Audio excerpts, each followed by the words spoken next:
Let me welcome you to this new installation of Above the Clouds.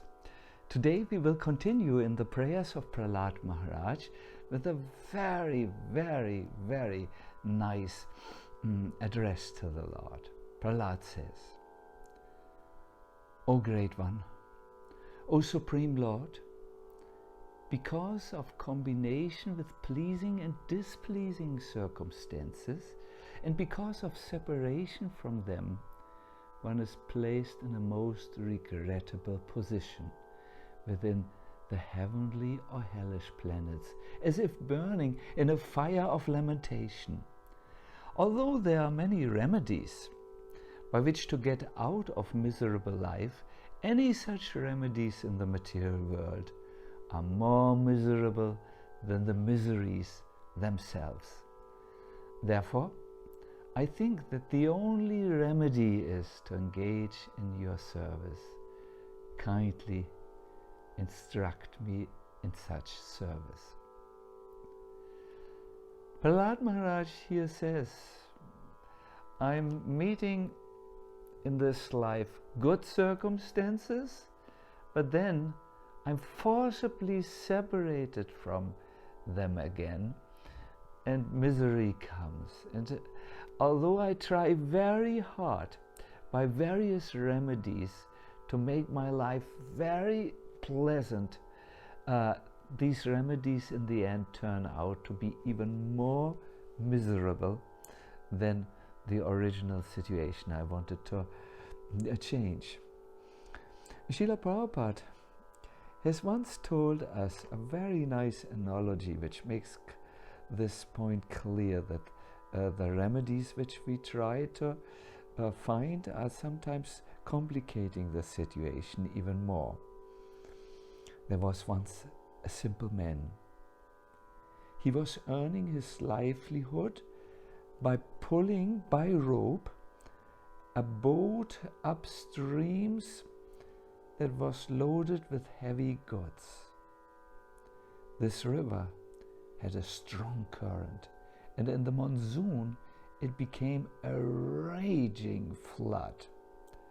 Now this man was so poor that he had not even shoes in his possession, and therefore his feet were constantly cut by the sharp stones lying on the banks of the river. Now, once he prayed, and as a result, the Lord appeared before him and said, "What do you want?" So the man thought of a remedy. He said, "Oh, my Lord, make me rich so that I can polster the banks of the river with nice cotton cushions, and then I can avoid cutting the soles of my feet." Prabhupada used this as an example of how we sometimes look out for a remedy of our difficult situation, but the remedy is really not a remedy. This poor man has to keep on pulling the heavy loaded boat up the river, and it will cut into his shoulder, and he has a very, very short expectation for life. Srila Prabhupada, he very nicely explains. He says, whether one is in the heavenly or hellish planets, or the rich or a poor man's son, material conditions are everywhere. You don't change anything by going to the luxury heavenly planets. You are still in the ocean of material life. But he continues, the entire world is under this illusion that people will be happy by advancing in materialistic measures to counteract the miseries of conditional life. But this attempt will never, ever be successful. Our problem really is that we mistake the unreal material life to be the real life. That we think the dream is identical with the reality. And whatever we do in that dream-like world, it will run like sand out of our hands. We can't keep it there for long. What's the remedy? The remedy is pray to Krishna, that he will start to talk to you and give you instructions how to engage as his servant. Srila Vishwanath Chakravarti Thakur says this prayer. He says, please tell me the method of being your servant. By which method should I attain your service? Please tell the truth. Because if I have service to you, I will have no more suffering at all in any womb. In other words, I will not be born in this material world again. We have talked a lot about prayer.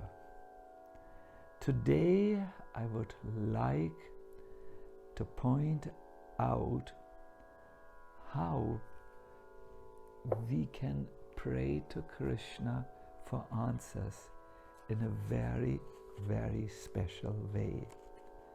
First of all, we should understand that the Lord can talk to us, either by making arrangements or appearing in our dreams, or by talking through a book to us. Prabhupada once asked a devotee, now after the devotee has given up his body and goes to Krishna, what will he do there? Will Krishna talk to you or not talk? The devotee said, yes, there in the spiritual world he will talk.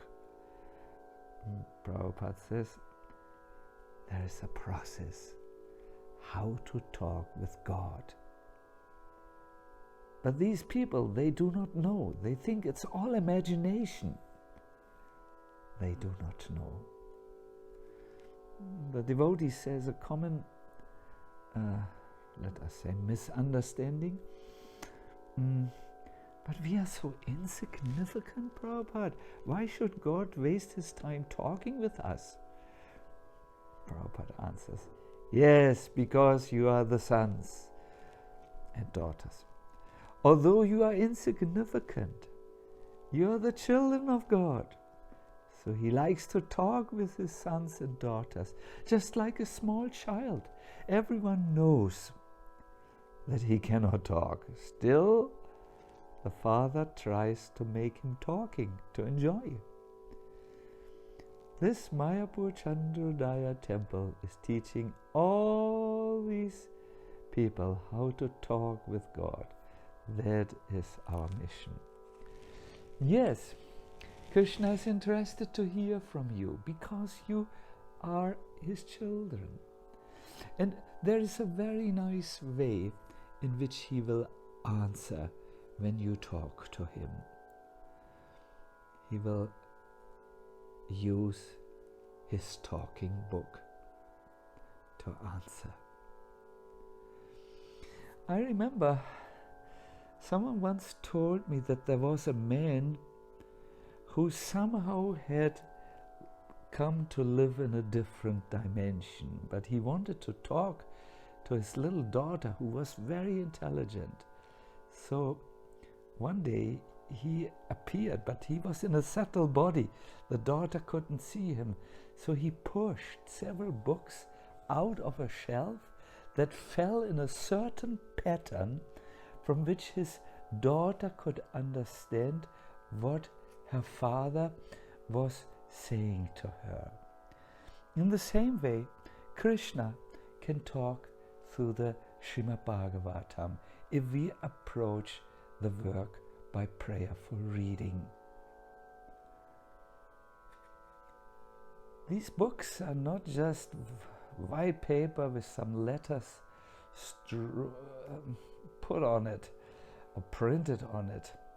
No, they are chit-shakti, they are conscious beings, and they can actually give you many, many messages. I have before me a quotation by Mohan Gandhi, or known as Mahatma Gandhi. He says, "When doubts haunt me, when disappointments stare me in the face, and I see not a ray of hope on the horizon, I turn to Bhagavad Gita and find a verse to comfort me. And immediately I begin to smile in the midst of overwhelming sorrow.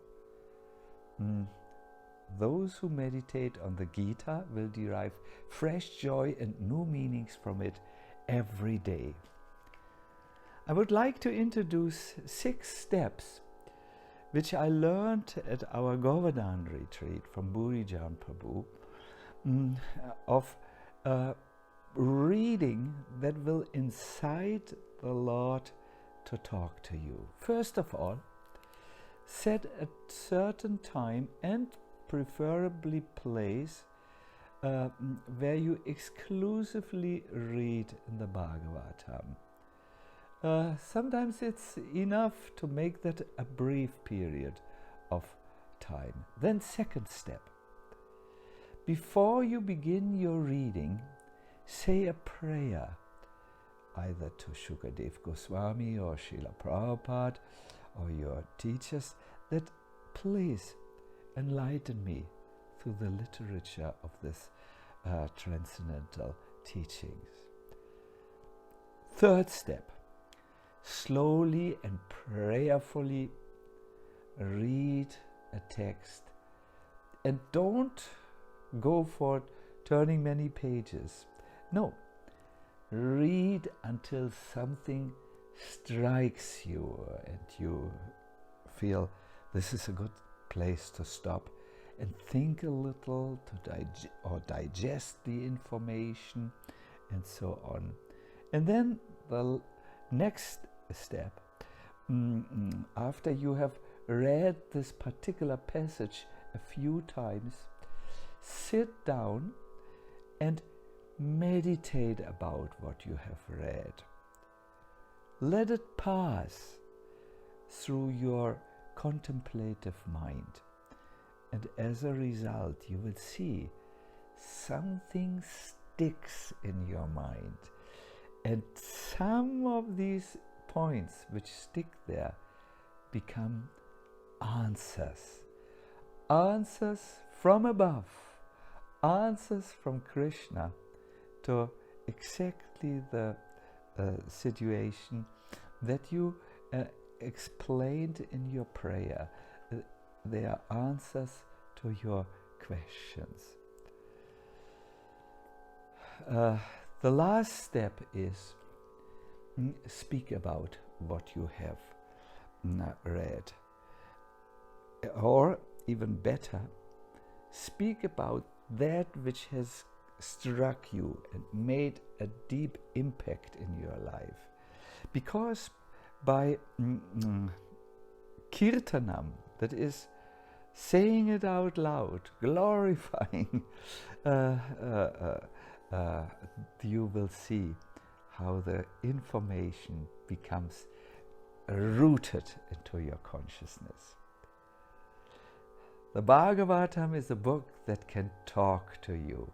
It talks to you in the voice of Krishna.